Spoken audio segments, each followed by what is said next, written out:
Oui, bien-aimés dans le Seigneur, nous vous saluons au nom de notre Seigneur et Sauveur Jésus-Christ.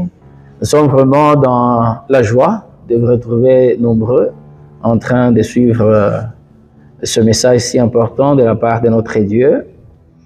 Avant de commencer, j'aimerais que nous puissions prier. Seigneur, nous bénissons ton Saint-Nom, nous t'exaltons, Papa. Nous recommandons ces instants en tes saintes mains. Sois celui qui nous parle, que le Saint-Esprit puisse amplifier les mots modestes qui sont utilisés. Gloire, honneur à toi, Seigneur Jésus-Christ. C'est en ton nom que nous venons de prier. Amen. Eh bien, bien-aimés dans le Seigneur, autrefois nous avons parlé du ciel et des cieux. Et nous allons continuer toujours dans cette même optique, cette même lignée, en parlant toujours de ça pour qu'on comprenne un peu certaines choses. Et nous allons exploiter un texte que nous avons lu la fois passée. Aujourd'hui, on va quand même essayer de trop le pénétrer. C'est Jean 14, de 2 à 6. Et que nous dit Jean 14, de 2 à 6? La Bible dit ceci. Il y a plusieurs demeures dans la maison de mon Père. Et si cela n'était pas, je vous l'aurais dit. Je vais vous présenter une place. Et lorsque je m'en serai allé et que je vous aurai préparé une place, je reviendrai et je vous prendrai avec moi, afin que là où je suis, vous y serez. Vous y soyez aussi. Vous serez vous savez où je vais et vous en savez le chemin. Thomas lui dit, Seigneur, nous ne savons pas où tu vas. Comment pouvons-nous en savoir le chemin? Jésus lui dit, je suis le chemin, la vérité et la vie. Nul ne vient au Père que par moi. Nous disons Amen à la lecture de la parole de Dieu.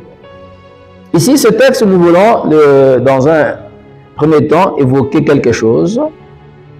Jésus est en train de dire ceci à ses disciples, qu'il y a plusieurs demeures dans la maison de son Père. Qu'il y a plusieurs demeures dans la maison de son Père. Si cela n'était pas, il devait leur dire qu'il n'y en a pas. Mais il est allé leur préparer une place, de telle sorte que là où Jésus sera, qu'eux puissent également y être. Ici, il y a deux choses. Ici, il y a deux choses qui se passent. Il y a deux conceptions erronées. C'est ça que nous allons parler. Il y a deux conceptions erronées sur ce texte ici.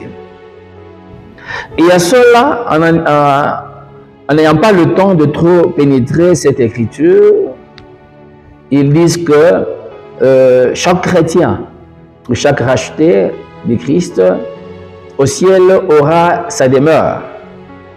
C'est-à-dire chaque chrétien aura sa demeure. Comme il y a plusieurs demeures dans la maison de mon Père, c'est-à-dire chaque chrétien aura sa maison, sa demeure, ou une demande indirecte que chaque chrétien aura sa chambre. C'est-à-dire il y aura la chambre pour le frère, par exemple, Alexandre, pour frère Élie, pour le pasteur Matthieu, pour le prophète Jephthé, par exemple. Donc, on va se retrouver que chacun aura sa propre chambre. Ça, c'est la première erreur, cette conception-là. Et la deuxième conception, là où ils essaient un peu d'entrer dans la profondeur, mais il y a une erreur là. On va voir ça après, on ne va pas arriver à exploiter ça maintenant. Et maintenant, qu'est-ce qui se passe pour ce deuxième cas? C'est vrai, il dit ceci, que la Bible dit que Jésus est allé préparer une place. C'est-à-dire qu'il y a plusieurs demeures, mais Jésus est allé préparer une place. C'est-à-dire de toutes ces demeures-là, il y a une demeure que Jésus prépare. C'est là où Jésus sera avec les siens. Or, il y a plusieurs demeures. Et pour eux, ils disent que, comme Jésus prépare une seule demeure, là où il sera avec les siens, or il y en a plusieurs, comme pour dire que ceux-là qui suivent le message de Jésus sera dans la demeure où sera Jésus. Ceux-là qui suivent le message de Mahomet seront dans une demeure là où Mahomet sera. Ceux-là qui suivent par exemple le message de Graal, la Boulouchim, C'est-à-dire là où Absursim se retrouve sera également leur demeure. C'est-à-dire que il y a un ciel là où Jésus sera avec ses adeptes. Il y a Mahomet qui sera dans un autre ciel avec ses adeptes. Il y a, qui sait, par exemple, nous avons chez nous ici Kimbangu qui sera là avec ses adeptes. Il y aura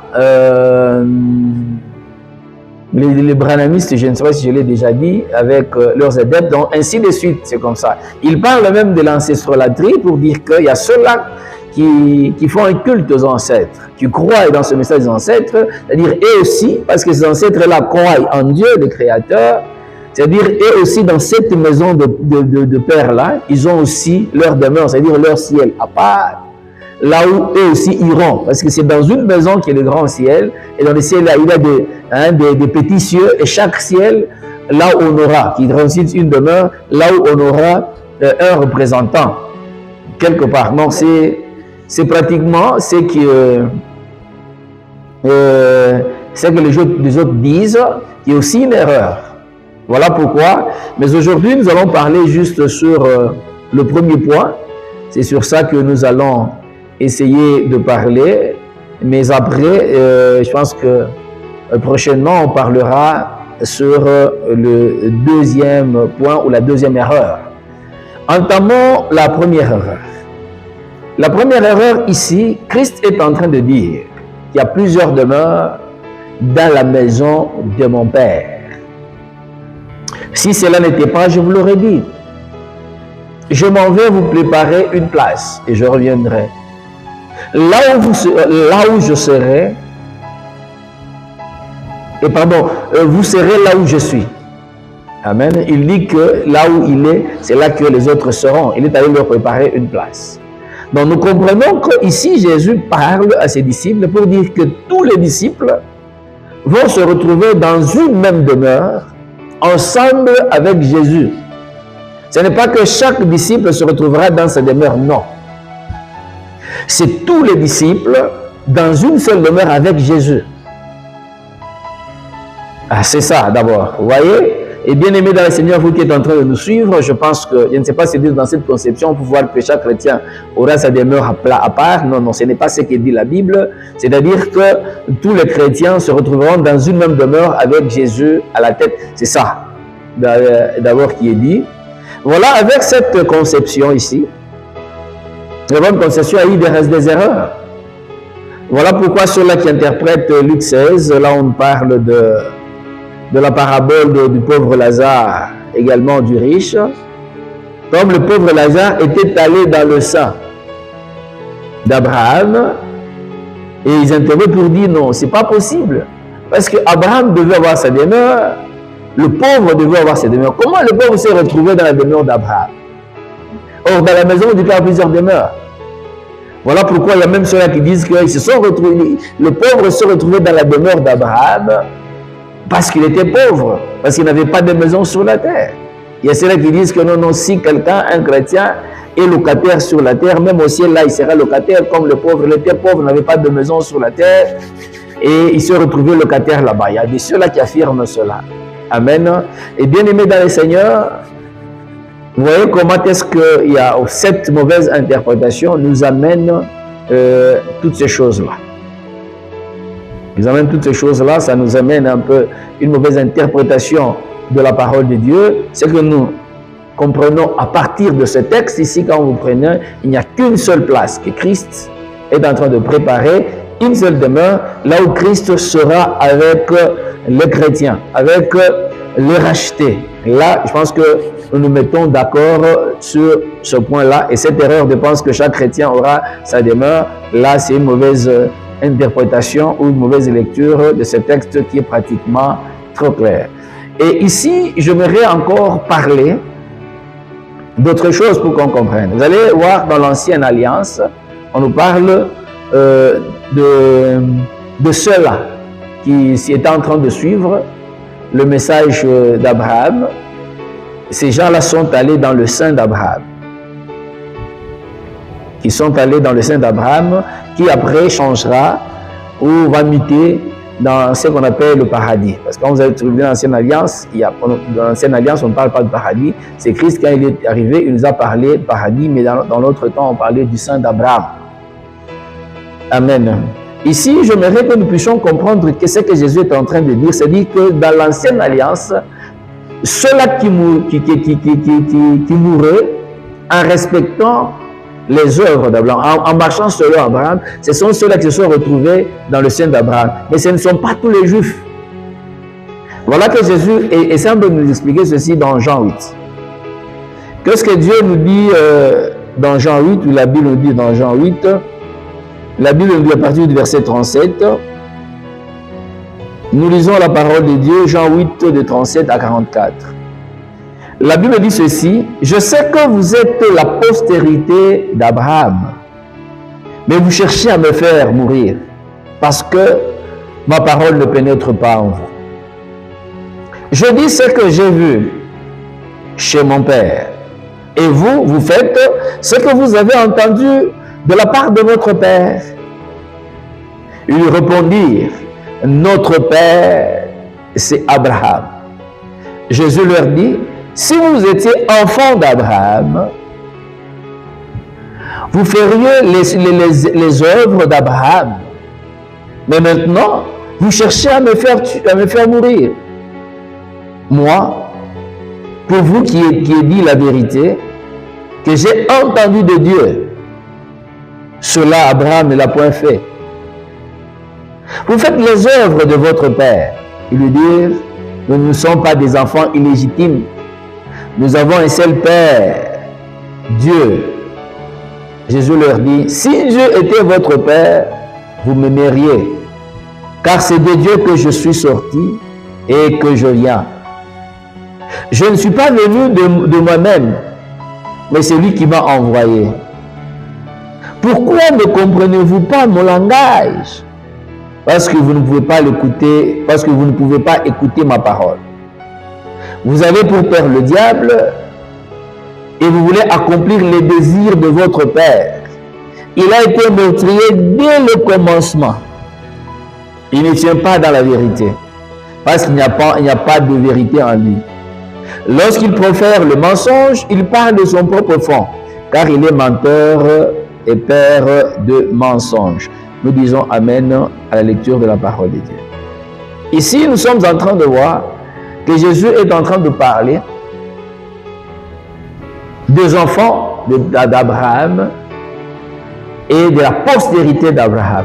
Là, c'est très important. Bien aimé, donc Jésus fait la différence entre la postérité d'Abraham et les enfants d'Abraham. Ce sont les enfants d'Abraham qui pouvaient aller après leur mort dans le sein d'Abraham. Mais ce ne sont pas toute la postérité d'Abraham. Voilà pourquoi il dit aux Juifs: c'est vrai que vous êtes la postérité d'Abraham. Là, il dit: il n'y a pas de problème, vous êtes la postérité d'Abraham, mais vous avez un problème. Vous cherchez à me tuer, et ma parole ne pénètre pas en vous. Voilà pourquoi il dit: c'est comme moi, je suis en train de parler, je l'ai vu chez mon Père. Mais ce que vous êtes en train de faire, vous l'avez entendu auprès de votre Père. Ah, là, ils se disent que c'est compliqué. Ils disent que nous connaissons c'est Jésus. Lui, c'est également un Juif. Et également, nous sommes des Juifs. Tous, nous sommes de la postérité d'Abraham. Mais il accepte que nous sommes de la postérité d'Abraham. Il nous parle qu'il a entendu des choses de son Père. Et nous avons notre Père. Tout ça, il les a embrouillés. Ils ont dit non. Mais Jésus. Mais nous avons Abraham pour père. J'ai dit non, vous n'êtes pas les enfants d'Abraham. Il a reconnu que vous étiez de la postérité d'Abraham, mais il a dit que vous n'êtes pas enfants d'Abraham. Si effectivement vous étiez les enfants d'Abraham, vous deviez faire les œuvres d'Abraham. Vous ne faites pas les œuvres d'Abraham, faites les autres œuvres. Parce que vous cherchez à me tuer. Vous ne savez pas saisir la parole. Mais c'est que la parole que je suis en train de vous annoncer là, moi je l'ai entendue de mon Père qui est Dieu. Mais maintenant, ce que vous êtes en train de faire, vous l'avez aussi suivi de votre père. Mais si vous étiez les enfants d'Abraham, vous n'allez pas chercher à me tuer, vous allez saisir ma parole. Parce qu'Abraham aussi ne l'a pas fait. C'est-à-dire, Abraham a entendu la parole que j'ai en train de prêcher, que je vous parle, il a entendu quand je parlais de ça. Abraham n'a pas cherché à me tuer. Mais vous, vous cherchez à me tuer. Ah. Et quand ils entendent ça, et quand Jésus est en train de dire que son père, c'est Dieu, et ils ont notre père, il dit non, non, non, non, nous ne sommes pas les enfants illégitimes. Jésus, nous ne sommes pas les enfants illégitimes. Nous avons un seul père, et ce seul père, c'est Dieu. Jésus leur dit non, non, non, non. Si Dieu était votre père, là vous deviez m'aimer, et vous auriez pu écouter ma parole. Mais vous, votre père, c'est le diable. Parce que le diable est un meurtrier dès le commencement. Voilà pourquoi vous cherchez à me tuer. Le diable ne tient pas dans la vérité. Voilà pourquoi vous savez, la vérité ne s'est pas pénétrée en vous, ne tient pas dans la vérité. Parce qu'il est menteur et le père de mensonges. Voilà, bien aimé dans le Seigneur, ici nous comprenons que dans l'ancienne alliance, il y a eu un endroit qu'on pouvait appeler le sein d'Abraham au ciel, là où les enfants d'Abraham qui pouvaient mourir et là où ils partaient après leur mort. Et lorsque nous rentrons dans cette parabole de riches et pauvres, de Luc 16, vous allez comprendre, bien-aimés dans le Seigneur, ensemble avec moi ceci. Il y a à côté, Abraham est dans son sein, c'est-à-dire dans sa demeure, au ciel, dans sa demeure, avec ses enfants, et de l'autre côté, les autres juifs. Parce que quand vous suivez, le riche, il appelle Père Lazare, Père Abraham, des autres juifs, qui étaient seulement de la postérité d'Abraham, mais qui ne produisaient pas les œuvres d'Abraham, ils sont retrouvés là-bas. Mais vous allez voir qu'ils étaient en train de communiquer, leur demeure était côte à côte, mais séparés par un abîme. C'est ce qu'Abraham lui a dit, nous sommes séparés par un abîme, il n'y a personne qui pourra partir d'un ciel vers un autre, donc de l'autre côté vers chez nous. Donc là, nous sommes en train de voir que leur demeure était côte à côte. La demeure d'Abraham et le lieu de tourment, là où allaient les méchants, étaient côte à côte. C'est-à-dire, nous comprenons que dans la demeure de Dieu, dans la maison de Dieu, il y a plusieurs demeures. Dans une demeure, on se retrouvait avec Abraham, avec ses enfants, et de l'autre côté, il y avait des méchants. C'est là qu'ils ne produisaient pas les œufs d'avant, c'était retrouvé, mais c'était accolé, c'est-à-dire qu'il y a des demeures. Et nous disons ceci, ce qui pouvait se retrouver dans le sein d'Abraham, c'est l'âme de la personne. Ce qui pouvait se retrouver là-bas, c'est pratiquement l'âme de la personne. Or, l'âme, c'est un esprit. Or, l'esprit se retrouve dans la demeure qu'on appelle Saint Abraham. Or, la demeure de l'esprit, ça s'appelle ciel. C'est-à-dire tous les esprits là se retrouvent dans une demeure, et cette demeure s'appelle ciel. Et de l'autre côté, il y avait les âmes des méchants. Ces âmes-là, ce sont des esprits. Or, la demeure des esprits s'appelle ciel. C'est-à-dire se retrouver dans un ciel, mais dans un ciel, là où il y a le tourment. C'est-à-dire dans cette maison-là, qui est le ciel, dans cette maison de Dieu, il y a d'un côté, où vous retrouvez le fils d'Abraham, ou les enfants d'Abraham, ils se retrouvent là-bas, dans la paix, dans le calme, dans un bon repos. Et de l'autre côté, vous vous retrouvez aussi dans notre demeure, mais toujours dans la même maison. Je pense que c'est clair ce que je suis en train de dire, bien aimé dans le Seigneur. C'est très important. Des choses comme ça, je pense que ce sont des choses à partager pour permettre en sorte que beaucoup de gens entrent en connaissance de toutes ces choses-là. Ce sont de très bonnes révélations que Dieu met à notre disposition, que nous pouvons aussi partager avec les autres pour qu'on comprenne toutes ces choses-là. Et maintenant, j'avais dit ceci que lorsque nous allons dans la nouvelle alliance, on ne parle pas du sang d'Abraham, on parle du paradis que Jésus a dit était allé préparer. Mais ce qui m'intéresse dans toutes ces choses ici, c'est ce que Jésus a dit. J'ai dit que je m'en vais vous préparer une place. Il part pour préparer une place. S'il n'y avait pas d'endroit, là j'allais vous dire, j'allais vous en parler. Ne vous en faites pas. J'aimerais que nous puissions lire ça. J'aimerais que nous puissions juste lire ça pour qu'on comprenne très bien. Nous sommes dans Jean 14, on peut lire 2 à 3. Il dit, il y a plusieurs demeures dans la maison de mon Père. Si cela n'était pas, je vous l'aurais dit. Je vais vous préparer une place. Je vais vous préparer une place. Et lorsque je m'en serai allé et que je vous aurai préparé une place, je reviendrai et je vous prendrai avec moi afin que là où je suis, vous y soyez aussi. J'aime bien la parole de Dieu et j'aime bien la Bible. Regardez ici ce qu'il dit. Il dit, il doit partir préparer une place et puis il va revenir pour le prendre. Afin que là où il est, qu'il aussi puisse y être. Est-ce qu'on comprend? C'est-à-dire il parle du futur. Il y a des choses qu'ils vont faire dans le futur. Mais quelque part, il dit, là où je suis, c'est là que vous allez être. Mais Jésus, toi, cette place n'existe pas. Nous sommes avec toi sur la terre. Mais tu nous dis que là où tu n'as pas, tu vas la préparer. Et là où tu es. Et là, il parle au présent. C'est ça le mystère de la parole de Dieu. Voilà pourquoi lorsqu'on a le Saint-Esprit, on sait bien saisir les Écritures et bien les comprendre. Mais si nous sommes en train de comprendre que même pendant que Jésus est en train de parler, il avait déjà préparé le paradis. Parce qu'il dit là où je suis. C'est-à-dire Jésus était sur la terre et en même temps au paradis. Amen, bien-aimés dans le Seigneur. C'est comme ça qu'il faut. C'est-à-dire quand on cherche à comprendre Jésus de la manière trop singulière, ça va comprendre. Il faut comprendre Jésus dans son mystère. Ça, dans ce mystère. C'est-à-dire pendant qu'il était là, c'est qu'il avait même quand il dit je vais partir, c'était pour le faire comprendre. Mais il avait déjà préparé ça. Nous allons comprendre. Il avait déjà préparé ce paradis, cet endroit était déjà préparé parce qu'il dit là où je suis. Donc il était déjà là, mais tout en étant sur la terre. Donc c'est lui-même qui est en train de nous dire toutes ces choses-là. Et là, ça me rappelle ce qui s'était passé avec Jean-Baptiste. Jean-Baptiste faisait le baptême de la repentance.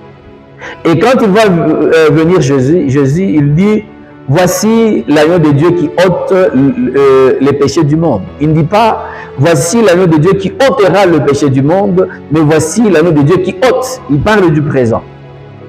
Or, lorsque nous sommes dans Hébreux 9, le verset 22, la Bible nous dit, sans effusion de sang, il n'y a pas de pardon de péché. Mais comment Jésus qui est en train de marcher, il est en train d'ôter le péché du monde, mais nous ne voyons pas le sang. Parce que pour que l'agneau, il doit être immolé, mais nous ne voyons pas Jésus être immolé, le sang coulé pour ôter le péché. Mais lui, il parle du présent. C'est-à-dire, Jean-Baptiste était en train de parler de la croix avant que Jésus n'arrive à la croix. Bien-aimés, je pense que vous suivez toutes ces choses très bien. Voilà pourquoi c'est important de partager. Donc Jean-Baptiste parlait de la croix avant que Christ n'arrive à la croix. C'est-à-dire qu'il voyait déjà Jésus mort, sacrifié. Mais moi, il n'était pas encore sacrifié. Là, c'est très bien.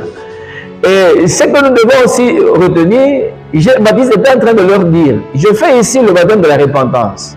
C'est-à-dire, lorsque je vous baptise, tous vos péchés vous sont pardonnés. Mais si quelque part, vous n'avez pas immolé un agneau, vous n'avez pas amené une brebis chez les sacrificateurs là, pour que vos péchés soient pardonnés, c'est à cause de ces messieurs-ci. Il est en train de préparer, de montrer que Jésus ici, quand vous le voyez, sur le sang est en train de couler. C'est à partir de son sang qui est en train de couler que vos péchés vous sont pardonnés. Parce que je ne vous envoie pas aller au temple, voir le sacrificateur, présenter le sacrifice de repentance et tout ceci. Bien-aimés dans le Seigneur, je pense que nous sommes en train de comprendre. Voilà pourquoi Jésus, c'était difficile qu'on le comprenne. À telle enseigne que Jésus pouvait dire à quelqu'un, tes péchés te sont pardonnés. Mais les scribes et les pharisiens connaissaient, ils disaient, mais Jésus ici, on ne le comprend pas. Il se fait fils de Dieu, mais quelque part, il ne maîtrise pas. Mais comment il peut dire que tes péchés te sont pardonnés? Comment simplement ici? On ne voit même pas l'agneau. On ne voit pas le sang couler. Mais il ne comprend pas, il ne maîtrise pas les Écritures. Or, Jésus, c'était un agneau qui était immolé. C'est-à-dire, Jésus a été sacrifice avant la croix. Donc quand il venait ici, il était déjà un sacrifice. Voilà pourquoi Dieu, quand il commence une chose, Dieu, il commence cela, il termine même. Et maintenant, l'action vient après. Voilà pourquoi ici, vous allez voir que Jésus avait déjà fait. Il avait déjà préparé ce paradis-là. C'était déjà préparé. C'est là qu'il dit, là où je suis, vous y serez. Raison pour laquelle vous allez voir, Christ est en train de dire au brigand à la croix qu'aujourd'hui, tu seras avec moi dans le paradis. Aujourd'hui. On est en train de dire, quand nous voyons dans le texte, il doit d'abord aller préparer, il doit rentrer pour les prendre. Mais il dit à cela, aujourd'hui tu seras avec moi dans le paradis. Mais Jésus, on parle la demeure là de paradis, tu vas préparer, mais comment on sera avec toi? Donc c'est comme ça, tu seras avec moi dans le paradis. Nous comprenons que c'était ça. C'est-à-dire Jésus a préparé le paradis, une autre demeure, qui a prévu en sorte que là où il sera, ensemble avec tous ceux-là qui vont croire en son nom, comme ce brigand-là, il s'est retrouvé dans le paradis ensemble avec Christ. Parce que là où devait être Jésus, c'est là où devaient être également tous ceux-là qui croiraient en son nom après leur mort. Donc quand ils croient en son nom, après leur mort, ils se retrouvent au paradis, la place qu'il a préparée. De la même manière, là je pense que prochainement quand on va ici sur l'eschatologie, on parlera, même ceux-là qui étaient dans les seins d'Abraham, ils ont été transférés au paradis. Amen. Bien-aimés dans le Seigneur. C'est très important toutes ces choses. Donc ces gens-là, les brigands étaient partis là-bas. Mais j'aimerais que nous puissions comprendre ici, nous allons comprendre une autre dimension de la demeure dans la maison de Dieu. Qu'est-ce que Jésus dit? Il dit à ce brigand, toi et moi, aujourd'hui nous serons dans le paradis. Et qu'est-ce qu'il dit à Dieu? Entre tes mains, je remets mon esprit. Donc nous voyons qu'il y a deux destinations différentes. Il y a le paradis, il y a aussi entre les mains de Dieu le trône de Dieu. C'est-à-dire, il y a une direction là où l'esprit part, une autre direction là où l'âme part. Parce que quand il dit, nous serons avec toi au paradis, il parle de l'âme. Parce que le corps était enterré. Gloire à Dieu, le corps de Jésus ne pouvait pas connaître la corruption, mais le corps de ce brigand-là avait connu la corruption. C'est-à-dire également que l'esprit de ce brigand était allé au ciel, l'âme, bon, le trône de Dieu, dans un autre ciel, dans une autre demeure, l'âme était allée au paradis et le corps enterré. Amen. Amen, bien-aimés. Je pense que nous comprenons ça, c'est-à-dire nous voyons déjà qu'il y a des demeures différentes. La demeure là où va l'âme et il y a une autre demeure là où va l'esprit.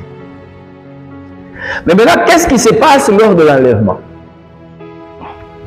L'esprit est déjà entre les mains de Dieu. Maintenant, qu'est-ce qui se passe lors de l'enlèvement? Dans l'enlèvement, c'est l'âme qui quitte maintenant le paradis. Amen.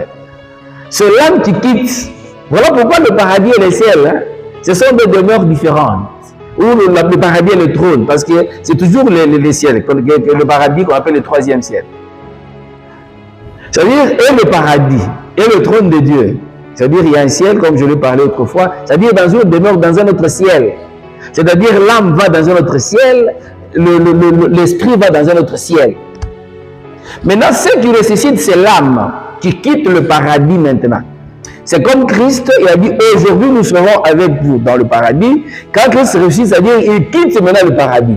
Son âme quitte le paradis. Amen, bien-aimé dans le Seigneur. Si le paradis, on peut croire que c'est ça le trône de Dieu, ça devrait être aberrant, mon bien-aimé dans le Seigneur, de faire en sorte que Christ, il prend cette âme-là, il prend l'âme, et le sort du paradis comme la résurrection, et puis à un certain moment, il rentre toujours là-bas. Non. Sinon, là, on pouvait faire seulement que, comme 1 Corinthiens 15 est en train de le dire, on ne nous aurait pas dit que nous qui sommes restés vivants n'allons pas dévancer ceux-là qui sont morts. Parce qu'ils vont également ressusciter pour porter le corps céleste. Donc c'est l'âme qui porte ce corps céleste, et même ceux-là qui sont vivants, ils seront transformés en un clin d'œil. C'est-à-dire, il y a le vivant transformé en un clin d'œil, il y a maintenant ceux-là, l'âme qui était dans le paradis, qui sort aussi, qui porte le corps céleste, et c'est alors qu'il y aura maintenant l'enlèvement. Amen. C'est le mouvement que Christ a eu à faire, c'est-à-dire l'âme de Christ tu étais maintenant dans le paradis, il quitte, il connaît. Et cette âme-là porte maintenant le corps de gloire, mais c'est avec ce corps de gloire qu'il a eu l'enlèvement. Et ceci nous est expliqué par Marc 16, le verset 19. Nous allons lire. Marc 16, le verset 19. Marc 16, le verset 19, qu'est-ce qu'il est en train de nous dire, bien-aimés dans le Seigneur? Voilà pourquoi cet enseignement, en tout cas, si vous permettez que je dise, si vous n'arrivez pas à le partager, je pense que vous êtes un peu égoïste. Je pense que c'est quelque chose de partagé, en sorte que beaucoup de gens entrent en connaissance avec ça. Et aussi vous abonner, parce qu'il y a beaucoup de choses que nous allons parler. Après ça, la semaine prochaine, ou la fois prochaine, nous allons parler maintenant de l'autre erreur. Nous allons comprendre l'autre erreur, parce que nous allons parler de la première erreur. Que nous dit Marc 16, 19? Le Seigneur, après leur avoir parlé, fut enlevé au ciel et il est assis à la droite de Dieu. Amen. Le Seigneur, après leur avoir parlé, fut enlevé au ciel et il s'assit à la droite de Dieu. Avant, Christ était allé au paradis. Et maintenant, ici, il va à la droite du Père, il va au trône. C'est-à-dire, c'est une autre demeure dans la maison de Dieu, c'est-à-dire un autre ciel. Si le paradis est le troisième ciel, il y a encore un autre ciel supérieur, là où se retrouve le trône de Dieu.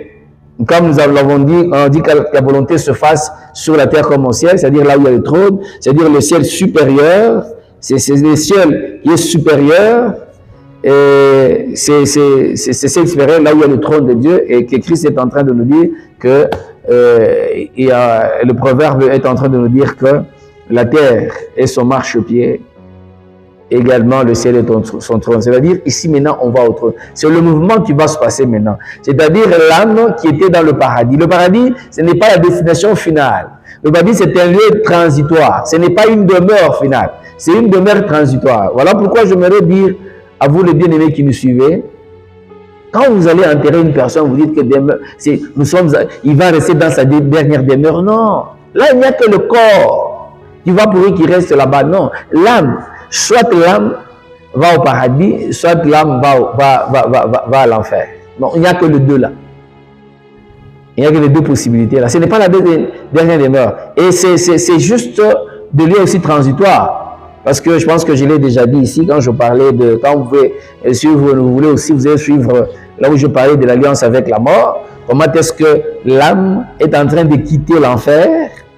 Il va maintenant devant le trône de Christ, il passe au jugement et la dernière destination de l'âme de méchant va maintenant dans les temps des feux. Je pense que vous pouvez vraiment suivre ça là où je parlais de l'alliance avec les morts. Et bien aimé dans les Seigneurs. Donc c'est comme ça, c'est-à-dire maintenant là, cette âme-là quitte le paradis et ensemble avec Christ, il va maintenant au niveau du trône de Dieu.